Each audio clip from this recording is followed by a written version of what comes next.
निकाह के जरिए जन्म लेती। जानते हो निकाह वाली मोहब्बत कैसी होती है? 60 साल का बूढ़ा है, 50 साल की बुढ़िया है, न बुढ़िया के अंदर अब कोई खूबसूरती बची है, न बुढ़े के अंदर अब कोई ताकत बची है, लेकिन बुढ़िया को खांसी आती है तो बूढ़ा बेचैन हो जाता है, बूढ़े के पेट में दर्द होता है, बुढ़िया बेचैन हो जाती है। बुढ़िया 2 दिन के लिए मायके चली जाती है, बूढ़े को रात में नींद नहीं आती, बूढ़े के सर में रात में दर्द होता है, बुढ़िया अपनी नींद कुर्बान करके अपने शौहर के सर को दबाती है। ये प्यार है मेरे भाई, ये ट्रू लव है, ये मोहब्बत है। ये मोहब्बत किसने पैदा की? अल्लाह ने मोहब्बत पैदा की। वमिन आयातिही अन खलक़ लकुम मिन अनफुसिकुम अज़वाजन लितस्कुनू इलैहा वजअल बैनकुम मवद्दतन व रहमा। मेरे बंधु, अल्लाह की बहुत बड़ी निशानी ये भी है, उसने तुम्हारे लिए तुम्हारे जोड़े बनाए, उसने तुम्हारे लिए तुम्हारी बीवियों को बनाया ताकि तुम उनसे सुकून हासिल करो। वजअल बैनकुम मवद्दतन व रहमा, और अल्लाह ने मियाँ बीवी के दरमियान मोहब्बत डाल दी, रहमत डाल दी। अल्लाह ने शौहर और बीवी के दरमियान मोहब्बत पैदा कर दी। लड़का लड़की को नहीं जानता, उसने कभी शक्ल भी शादी के पहले नहीं देखी थी, उसके माँ बाप गए, लड़की को पसंद किया, निकाह हो गया, मौलवी साहब ने अल्लाह का कुरान पढ़ा, कलाम पढ़ा, निकाह हो गया। दोनों में इतनी मोहब्बत हो गई, इतनी मोहब्बत हो गई कि लड़का अगर परदेश में जाने लगता है, लड़की की आंखों से आंसू बहने लगते हैं, वो अपने शौहर की जुदाई बर्दाश्त नहीं कर पाती। अल्लाह ने फरमाया ये मोहब्बत पैदा करने वाले हम हैं। मेरे बंदो, ये सच्ची मोहब्बत है, ये सच्चा प्यार है जो उसके दिल में हमने डाला है, जो शौहर के दिल में बीवी के लिए हमने डाला, जो बीवी के दिल में शौहर के लिए हमने डाला। आज हमारा नौजवान ज़िना के अड्डों की तरफ जा रहा है। मुसलमान लड़कियां आज गैरों के साथ भाग रही हैं, मुर्तद हो रही। मेरे प्यारे साथियों, आज सबसे पहले अपने ईमान की कदर करो, अपने ईमान की अहमियत को समझो, अपनी तौहीद की अहमियत को समझो, अपने सर को अल्लाह के अलावा किसी और के दर पे न झुकाओ। बहुत से अहले हदीसों के घर में भी तावीज़ पहना जा रहा है, बच्चों की मालिश हो रही है, माँ पेशानी पर टीका लगाती है, पूछो टीका क्यों लगाती हो? कहती है नजर ना लग जाए। बच्चा बीमार हो गया, गले में काले रंग का धागा बांध देती है। बच्ची बीमार हो गई, पेट में धागा बांध देती है। अहले हदीसों के घरों में यह सब होने लगा है। माफ कीजिएगा, अगर तौहीद में कमी है, अगर तौहीद गड़बड़ है, तो हमें और आपको अपने आप को अहले हदीस कहने का कोई हक नहीं। वह अहले हदीस हो ही नहीं सकता जिसके घर में तौहीद ना हो, जिसके दिल में तौहीद ना हो। अरे हमारे बहुत सारे भाई कहते हैं ना, हम कयामत के दिन नबी का दामन नहीं छोड़ेंगे। अरे नबी का दामन वो पकड़ेगा जो तौहीद पर होगा। आइए बड़ी प्यारी हदीस आपको सुनाता हूं। कयामत के दिन अल्लाह के नबी किसकी शफाअत करेंगे, किसका दामन मिलेगा, नबी का दामन किसको मिलेगा? जरा इस हदीस को अपने सामने रखिए। सही बुखारी के अल्फाज हैं। हजरत अबू हुरैरा कहते हैं कि मैंने अल्लाह के नबी से सवाल किया। अच्छा, अबू हुरैरा कौन है? जानते हैं आप अबू हुरैरा कौन है? पता है? बोलो भाई, सो रहे हो या जाग रहे हो? अबू हुरैरा कौन है? सहाबी है, बस इतना मालूम है, सहाबी है। और कुछ? अबू हुरैरा वो सहाबी है, उनका कोई काम धंधा नहीं, कोई तिजारत नहीं, कोई बिजनेस नहीं, कोई दुकान नहीं, उनका बस एक ही काम है, वो 24 घंटे नबी के दरवाजे पर रहते हैं, नबी के साथ रहते हैं, नबी की बातों को नोट करते हैं, नबी की हदीसों को नोट करते हैं, उनको सुनते हैं और याद करते हैं। आज 1 घंटे की तकरीर हमको आपके सामने करनी है तो हम मोबाइल का सहारा लेते हैं। कोई हदीस पढ़नी है, सर्च करते हैं कि हदीस एक बार रिपीट कर लूं, हदीस सही है कि नहीं, सही पढ़ रहा हूं कि नहीं पढ़ रहा हूं। अबू हुरैरा के दौर में मोबाइल नहीं था, कंप्यूटर नहीं था, लिखने पढ़ने का रिवाज नहीं था, मगर अल्लाह ने अबू हुरैरा को गजब की मेमोरी दी थी। 5274 हदीसों को अबू हुरैरा ने याद किया था। 5274 हदीसों को हजरत अबू हुरैरा ने याद किया था मेरे भाइयों, और पूरा मिनवान जैसे नबी से सुना था वैसे उम्मत को पहुंचाया था। अबू हुरैरा अल्लाह के नबी से सवाल करते हैं, आय अल्लाह के नबी, मन असादुन्नासी बिशफातिका, कयामत के दिन वो कौन सा खुश नसीब होगा जिसको आपकी शफात नसीब होगी। अब जरा अल्लाह के नबी का अंदाज देखिए। अल्लाह के प्यारे नबी फरमाते हैं, आय अबू हुरैरा, مجھے پتا تھا یہ سوال سب سے پہلے تم ہی کرو گے. لما رأیت من حرصک علی الحدیث، اس لیے کہ میں دیکھ رہا تھا کہ تمہارے اندر حدیث کو سیکھنے کی طلب ہے. تم حدیث کو سیکھنا چاہتے ہو، تم حدیث کو جاننا چاہتے ہو، تمہارے اندر حدیث کو سیکھنے کی تڑپ ہے. کاش اللہ ہمارے نوجوانوں میں یہ تڑپ پیدا فرماتی. میرے نوجوان ساتھیوں، آج آپ کے موبائل میں حدیث کا بھی سافٹ ویئر ہونا چاہیے. واٹس ایپ چلانے والوں، فیس بک چلانے والوں، آپ کے موبائل میں کوئی ایسا ایپ بھی ہونا چاہیے کہ آپ کم سے کم روزانہ ایک حدیث کا بھی مطالعہ کریں. آج ماشاءاللہ ایک ایپ آتا ہے موبائل کے اوپر، اسلام 360. ایک ایپ آتا ہے محدث لائبریری، میں نام بتا رہا ہوں، نوٹ کر لو اس کو. اسلام 360 محدث لائبریری پلے اسٹور میں آپ کو مل جائے گا. ایپ ڈاؤن لوڈ کرو، حدیث کی ساری کتابیں موجود ہیں. قرآن کی کم سے کم 10-12 تفسیریں موجود ہیں.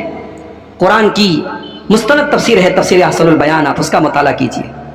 آپ حدیث کی کتابوں کو کھولیے اور روزانہ زیادہ نہیں ایک حدیث کا آپ مطالعہ کیجئے. یہ تڑپ آپ کے دل میں بھی پیدا ہونی چاہیے جو حضرت ابو ہریرہ کے دل میں. اللہ کے نبی نے فرمایا، اے ابو ہریرہ، اسعد الناس بشفاعت یوم القیامت من قال لا الہ الا اللہ خالصا من قبل نفسہ.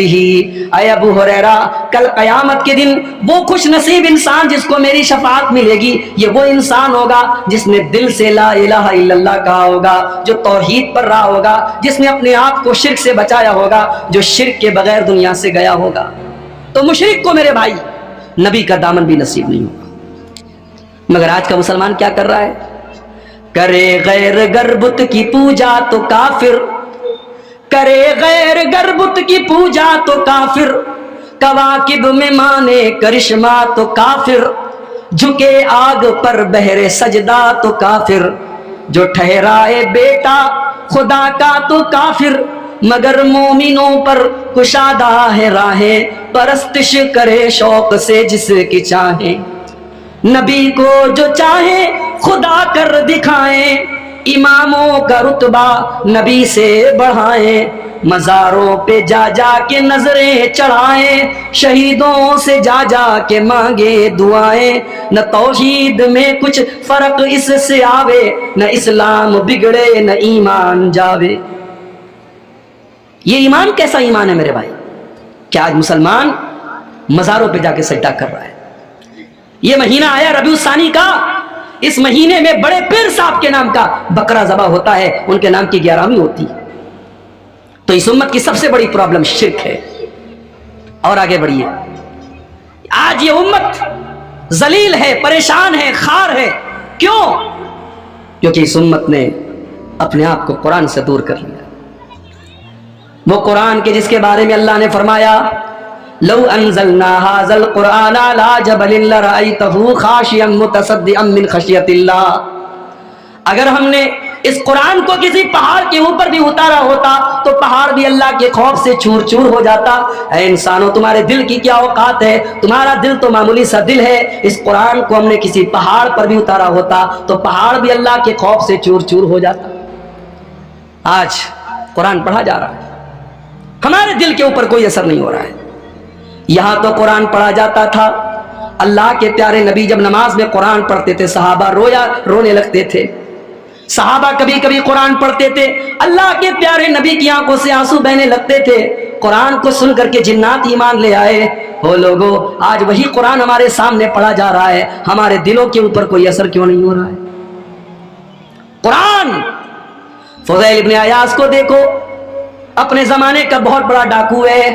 ڈاکہ ڈالنے کے لیے ایک مکان کی چھت پر کودتا ہے، رات کا سناٹا ہے، اللہ کا کوئی بندہ قرآن کی تلاوت کر رہا ہے اور قرآن پڑھتے پڑھتے 27ویں پارے کی سورہ حدید کی 26ویں پارے کی سورہ حدید کی آیت پڑھتا ہے، الم یان للذین آمنوا ان تخشع قلوبہم لذکر اللہ. اے ایمان والو، کیا ابھی وہ ٹائم نہیں آیا کہ اللہ کا کلام سن کر کے تمہارے دل پگھل جائے؟ اے ایمان والو، کیا اب بھی تم نہیں سدھرو گے؟ کیا تم اب بھی توبہ نہیں کرو گے؟ جب فضیل ابن عیاض کے کانوں میں قرآن کی یہ آیت پڑھی، فضیل ابن अयाज ने फौरन अल्लाह की बारगाह में तौबा की और कहा कि अय अल्लाह, वो समय आ चुका है, वो वक्त आ चुका है, अय अल्लाह मैं तेरी बारगाह में सच्ची तौबा करता हूँ। और उस दिन के बाद से फुज़ैल इब्न अयाज ने डाका डालना बंद कर दिया और इतने बड़े आबिद बन गए कि अपने जमाने के सबसे बड़े अल्लाह वालों में उनका शुमार होने लगा और खाने काबा का 24 घंटे खाने काबा के पास वो जिंदगी गुजारने लगी। कुरान की एक आयत दिल की दुनिया बदल देती है। मगर हमारा नौजवान, उस बेचारे को तो गाने में मजा आता है, उसको म्यूजिक में मजा आता है। वो ईयरफोन लगा करके कानों में बाइक भी चला रहा है तो गाना सुन रहा है, कार में बैठा है तो कार में भी गाना बजा रहा है, उसको म्यूजिक में सुकून मिलता है। अला बिज़िक्रिल्लाहि तत्मइन्नुल कुलूब, मेरे बंदो तुम अल्लाह को याद किया करो, अल्लाह का जिक्र किया करो, अल्लाह के जिक्र से दिलों को सुकून मिलता है। और जिस दिल को गाने से सुकून मिले, जिस दिल को म्यूजिक से सुकून मिले, समझ जाओ कि वो दिल मुर्दा हो चुका है। उस दिल की जनाजे की नमाज पढ़ लो, वो दिल मुर्दा हो चुका है। दिल अगर जिंदा है तो उसको कुरान के जरिए सुकून मिलेगा। आज हमारा नौजवान कुरान नहीं पढ़ता, कुरान नहीं सुनता। किसी अच्छे कारी की आवाज में कुरान पढ़ो।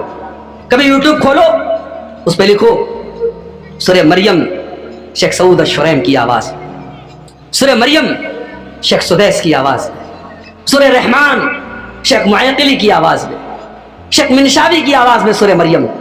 किसी अच्छे कारी की आवाज में आप कुरान की तिलावत सुनो मेरे भाई, अल्लाह की कसम आपका दिल बाग बाग हो जाएगा, आपकी रूह सरशार हो जाएगी। अल्लाह के कलाम में आज भी वो कशिश है, वो अट्रैक्शन है, मगर हमने कुरान को तबर्रुक की किताब बना दिया। कुरान की जरूरत कब पड़ती है? भाई भाई में झगड़ा हुआ, चलो कुरान उठाओ कसम खाने के लिए। कुरान की जरूरत कब पड़ती है? कुरान को चूमने के लिए। कुरान की जरूरत कब पड़ती है? कुरान को पढ़ करके किसी को दम करने के लिए नहीं मेरे भाई। कुरान का ये सारा मकसद बाद में है। कुरान का सबसे बड़ा मकसद है कुरान को पढ़ा जाए, कुरान को समझा जाए, कुरान पर गौर किया जाए और कुरान पर अमल किया जाए। तारिक अनवर साहब हमारे दोस्त हैं, मैसेज किया इन्होंने हमको, हमने एक दिन मैसेज नहीं देखा, 2 दिन मैसेज नहीं देखा, 1 हफ्ता गुजर गया, 1 महीना गुजर गया। तारिक साहब ने कई मैसेज हमको किया, हमने मैसेज नहीं देखा। इनको बुरा लगेगा कि नहीं लगेगा? ये सोचेंगे यार दोस्ती का दावा है और मेरा मैसेज भी नहीं देखा जा रहा है। व्हाट्सएप पर कोई दोस्त मैसेज करे और हम व्हाट्सएप खोलें और दुनिया भर के मैसेज चेक करें और अपने दोस्त का मैसेज चेक न करें तो दोस्तों नाराज हो जाएगा ना। कुरान अल्लाह का मैसेज